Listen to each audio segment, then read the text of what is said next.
Que Dios les bendiga en este día. Quiero que abran sus Biblias, invitarles a abrir las Biblias en Romanos capítulo 3, versículos del 1 al 8. Vamos a estar llevando la palabra de Dios en esta parte de la Escritura. Y dice la palabra de Dios: ¿qué ventaja tiene pues el judío? ¿O de qué aprovecha la circuncisión? Mucho. De todas maneras, primero ciertamente que les ha sido confiada la palabra de Dios, pues que si algunos de ellos han sido incrédulos, su incredulidad habrá hecho nula la fidelidad de Dios. De ninguna manera. Antes bien, sea Dios veraz y todo hombre mentiroso, como está escrito, para que sean justificados en sus palabras y venzas cuando fueres juzgado. Si nuestra injusticia hace resaltar la justicia de Dios, ¿qué diremos? ¿Será injusto Dios que da castigo? Hablo como hombre. En ninguna manera. De otro modo, ¿cómo juzgará Dios al mundo?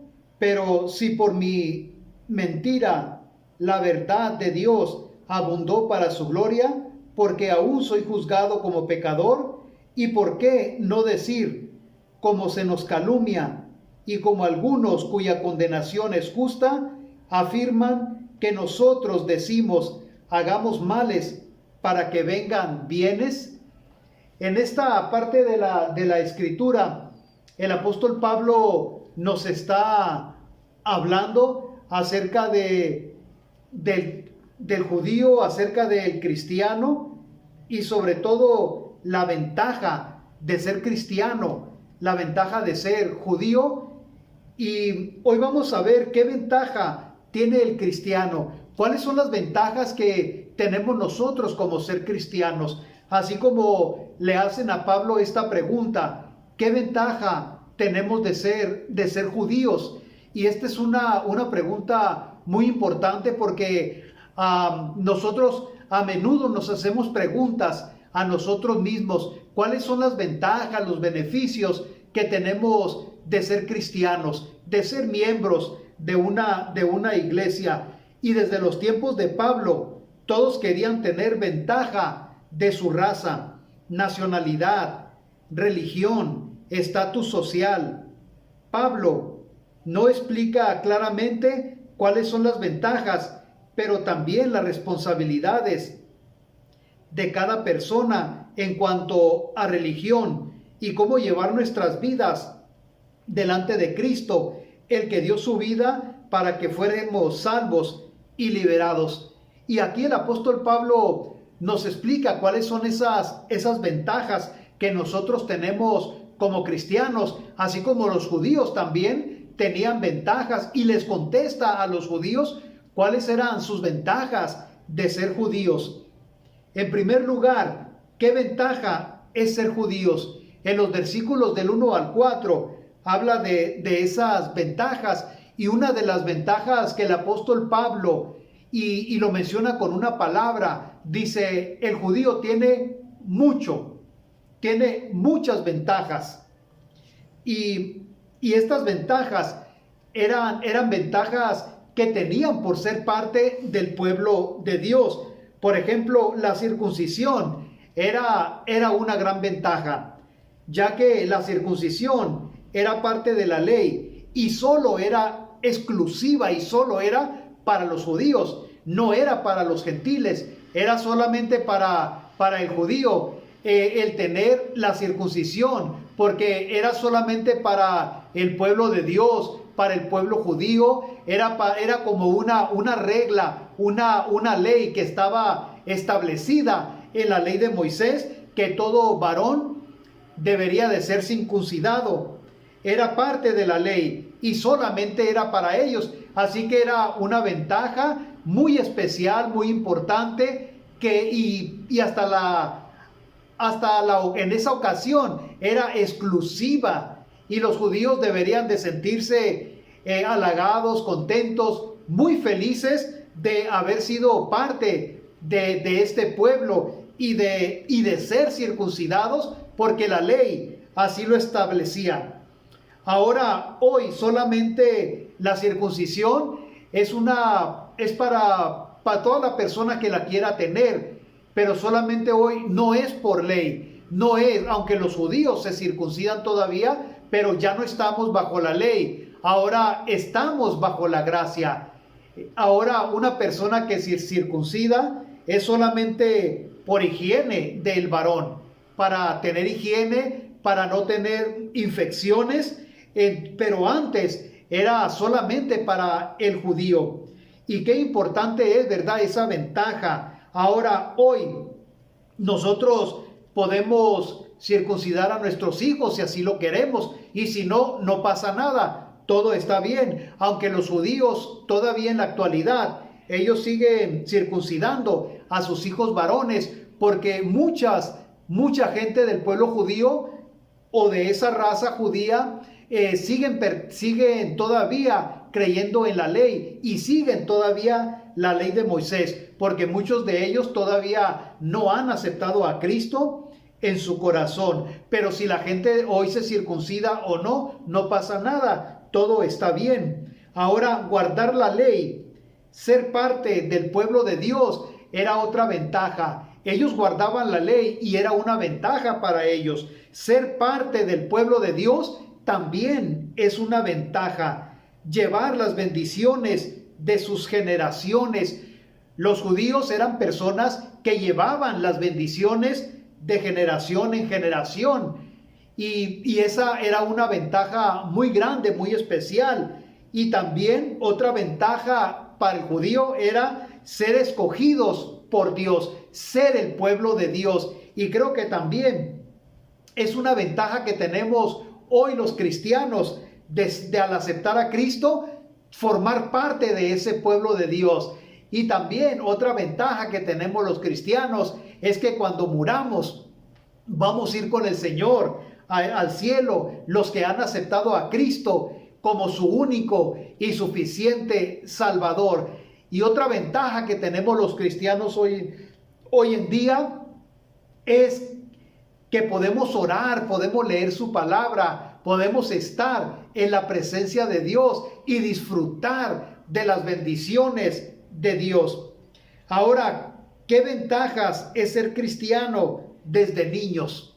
Es una ventaja muy grande cuando tú aceptas desde niño, desde una edad temprana, a Jesucristo. Es mucha la ventaja porque te has abstenido de muchas cosas malas que existen en el mundo.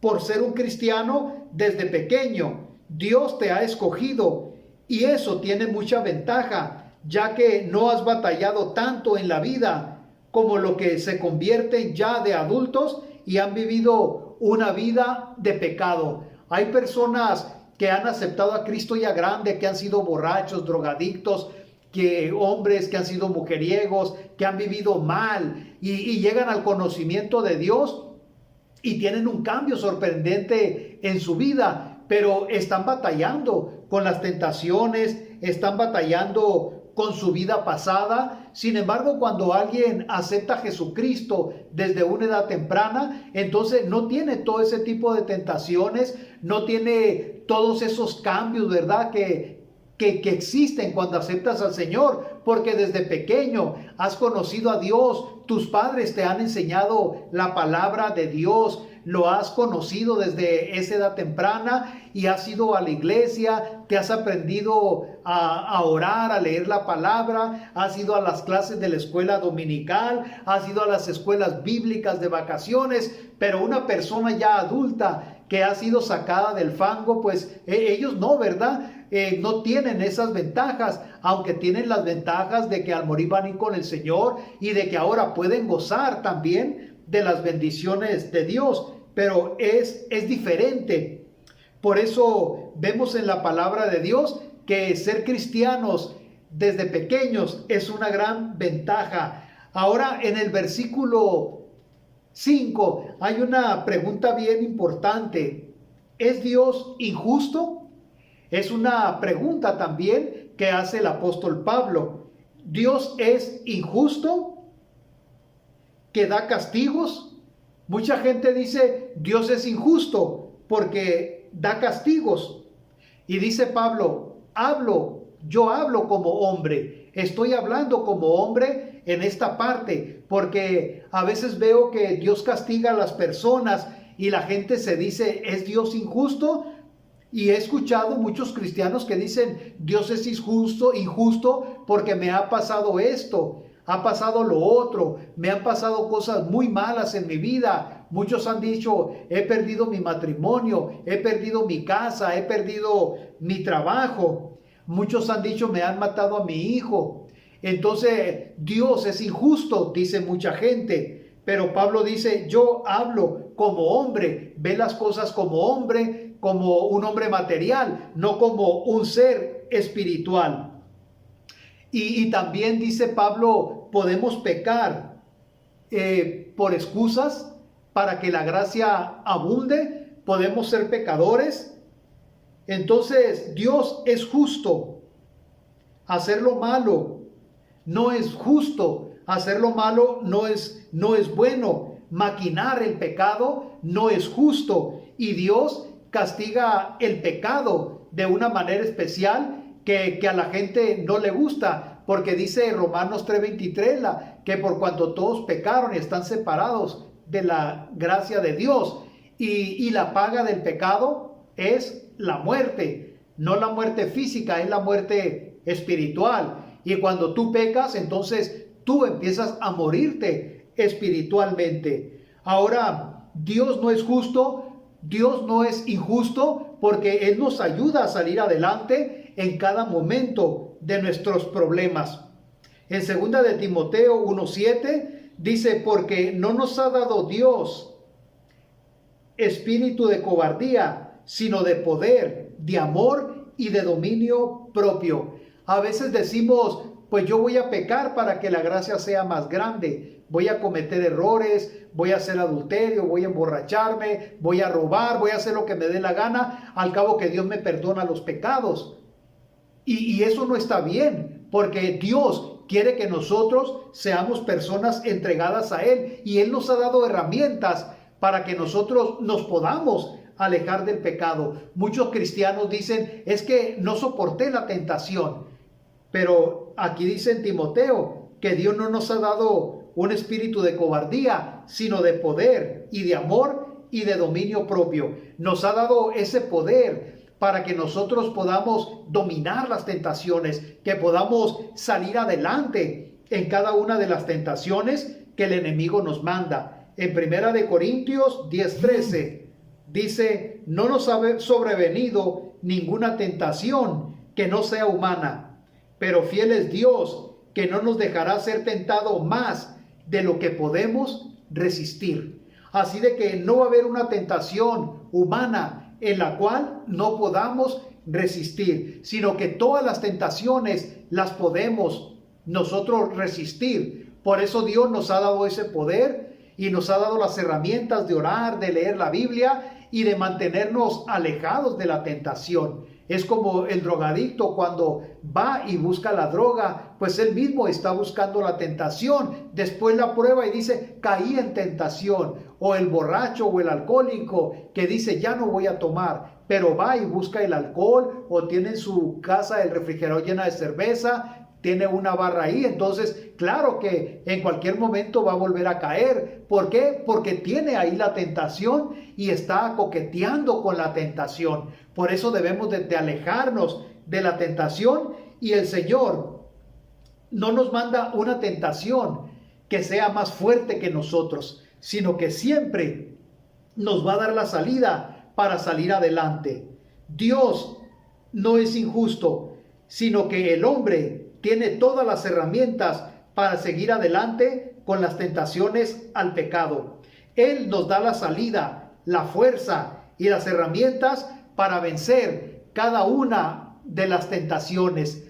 Alabo a Dios porque Él es bueno, Él es maravilloso, Él es justo, Él nos perdona y Él nos da esa fuerza y ese carácter para salir adelante en medio de las tentaciones. Y si un día caemos, pues nos da la fuerza también para levantarnos y seguir adelante, pedirle perdón y decirle, Señor, he caído, ayúdame a seguir adelante. Él te ayuda a que tú salgas adelante en cada momento de tu vida. Dios es bueno, Dios es maravilloso. Y en tercer lugar, nuestras acciones dependen de tus decisiones. Cada una acción que tú haces, cada error que tú cometes, depende mucho de las decisiones, ya sean decisiones buenas, decisiones malas.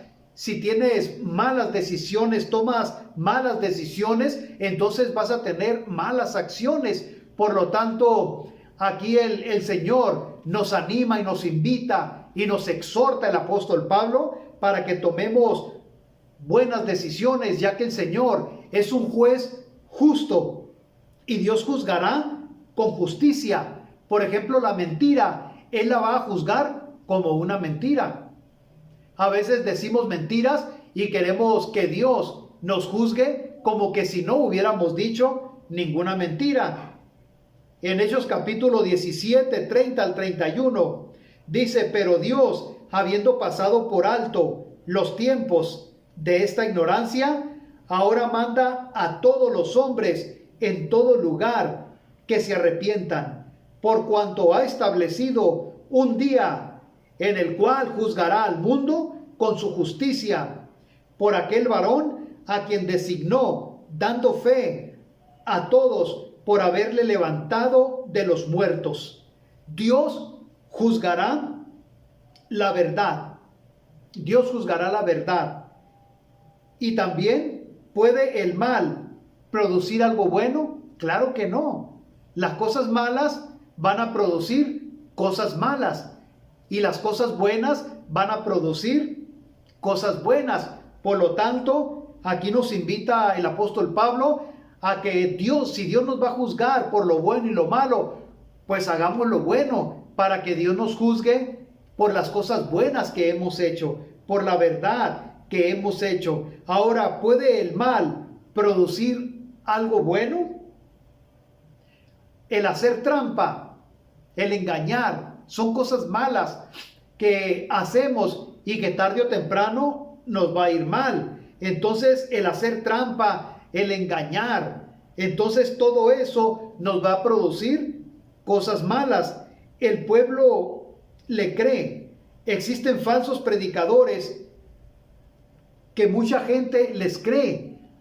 Hay falsos predicadores que dicen: yo quiero esto, yo declaro esto, yo te voy a sanar, y dice a veces muchas falsas predicciones, falsas palabras, y la gente le cree a esas personas.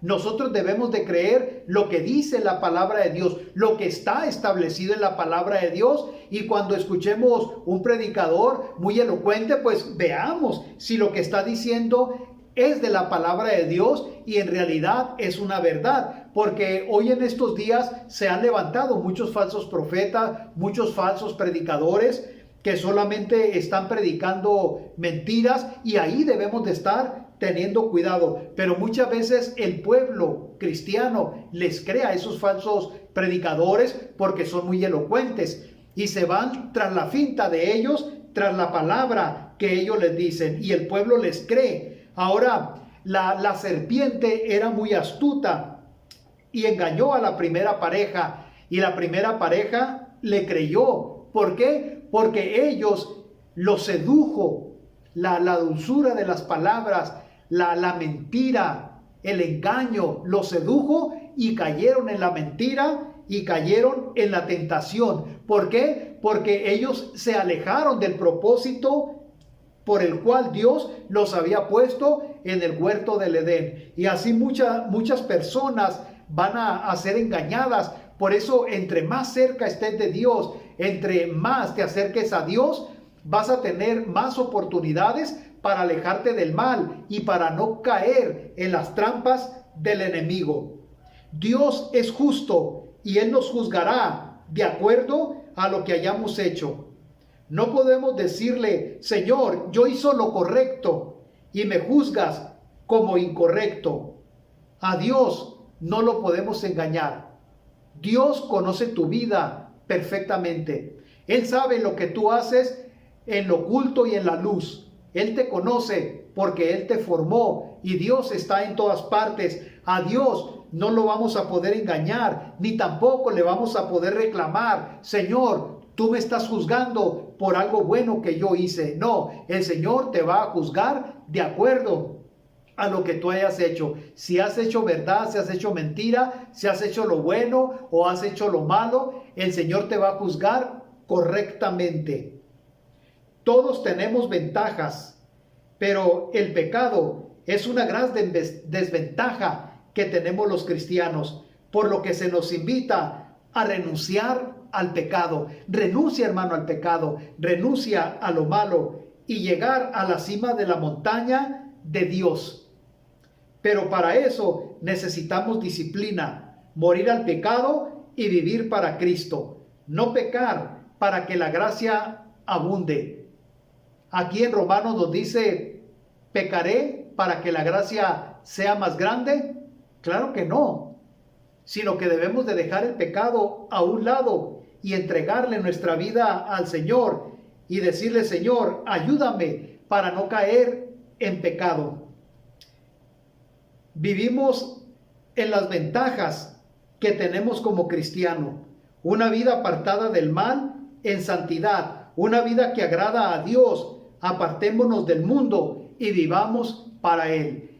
Y hoy, en este día, yo te invito, querido hermano y hermana, para que tú le entregues hoy tu vida al Señor y que le digas: Señor, ayúdame para poder vencer las tentaciones, ayúdame para vivir en tu gracia, apartado del mal, y sobre todo vivir en tu justicia, hacer lo correcto, hacer lo que está bien delante de ti y poder vivir en estas ventajas que tengo como cristiano, como hijo de Dios. Arrepiéntete y entrégale tu vida al Señor hoy en este día y dile: Señor, ayúdame para seguir adelante. Y cualquier petición que tú tengas delante de Dios, levanta tu mano ahí donde estás. Yo voy a orar por cada petición que tú tengas y para que le entregues hoy tu vida al Señor. Entrégale tu vida, entrégale tu corazón y vive en santidad.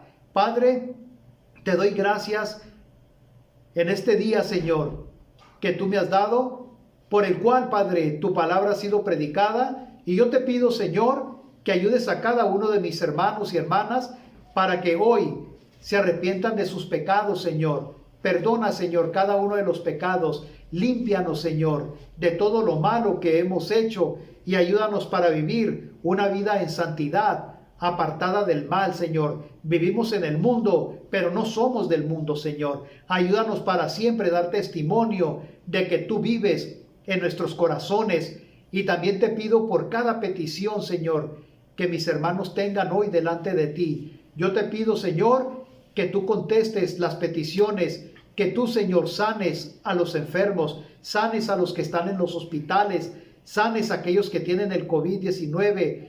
También, Padre, te pido a aquellos que han perdido su trabajo, que tú les ayudes a recuperarlos. Te pido también por aquellos que tienen problemas de migración, que les ayudes para que muy pronto puedan tener sus papeles, Señor. Y también te pido por cada familia, Señor, representada hoy aquí de nuestra iglesia, que tú los ayudes a seguir adelante. Ayúdanos, Señor, a continuar adelante en esta contingencia y ayúdanos, Señor, a que podamos vivir esa vida que a ti te agrada. En el nombre de Cristo Jesús. Amén.